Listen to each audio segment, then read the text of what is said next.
Bapak Ibu semua, bangsa ini adalah bangsa yang berdaulat.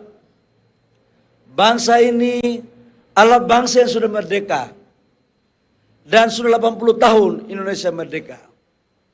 Yang tahu tujuan bangsa ini adalah pemerintah dan rakyat Indonesia. Bukan bangsa lain yang mengintervensi negara kita, Bapak Ibu semua. Karena itu kita harus tetap waspada. Lifting yang sudah ada di atas 605.000 barel per day jangan membuat kita puas. Masih banyak hal yang harus bisa kita tingkatkan. Target kita apa yang diperintahkan oleh Bapak Presiden di 2029, 2030 harus mencapai 900 sampai 1 juta barel per day agar kita bisa mengurangi impor. Dalam hal transisi energi, kita juga ke depan di tahun 2025 sudah akan kita masuki untuk dari B40 menjadi B50. Dan sekarang tesnya sudah mau final. Di 2027 kita akan mandatori untuk membangun bensin kita dengan E10 sampai dengan E20. Ini semua dalam rangka untuk menciptakan sumber-sumber energi dari nabati untuk kedaulatan energi kita. Impor kita masih cukup besar untuk bensin. Tentang energi baru terbarukan kita juga mendorong untuk memakai matahari, energi air, energi angin. Dan dalam RUPTL kita di 2025 sampai dengan 2035 sudah mencapai 69,5 megawatt memakai energi baru terbarukan. Bapak Ibu semua, saya juga mengapresiasi apa yang telah dilakukan oleh Minerba.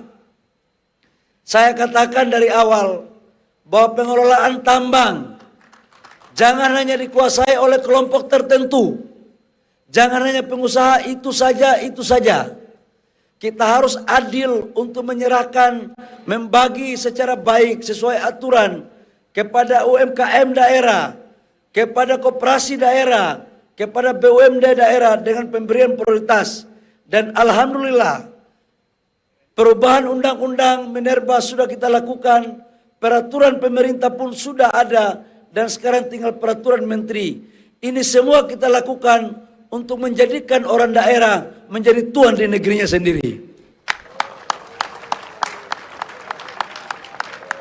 Saya juga mengapresiasi apa yang dikerjakan oleh Dirjen Migas dan SKK Migas dengan telah diterbitkan peraturan menteri nomor 14 tentang solusi terhadap pengelolaan sumur-sumur masyarakat yang sejak zaman penjajahan sudah ada, tapi belum pernah dilakukan legalitasnya. Akhirnya mereka menjalankan untuk mencari nafkah dengan tidak nyaman karena selalu diikuti oleh oknum-oknum tertentu. Kadang-kadang dilaporkan.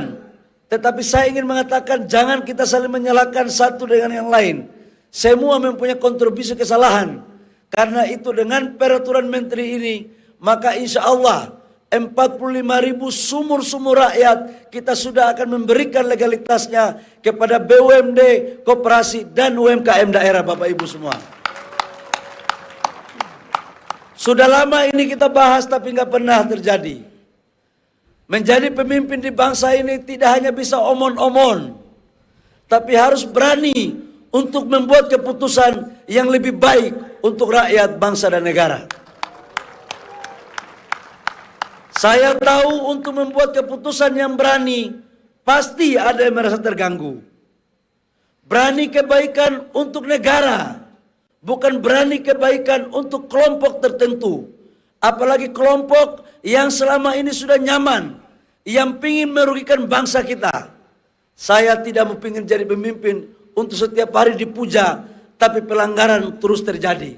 Saya ingin meluruskan apa yang diperintahkan oleh Bapak Presiden, agar negara ini dikelola dengan aturan, dengan baik, dan semua berorientasi pada kepentingan negara, rakyat, untuk kesejahteraan masyarakat semuanya.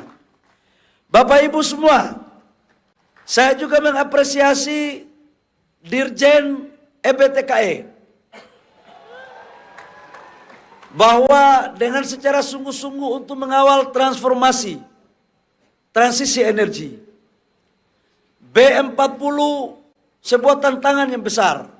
Sekarang kita masuk ke B50. Harus kita konsisten terus. Jangan mau diatur oleh pengusaha. Pengusaha tidak boleh mengatur negara. Yang mengatur pengusaha adalah negara. Tetapi nggak boleh negara zolim sama pengusaha. Kita membutuhkan pengusaha dan pengusaha juga membutuhkan negara. Di situ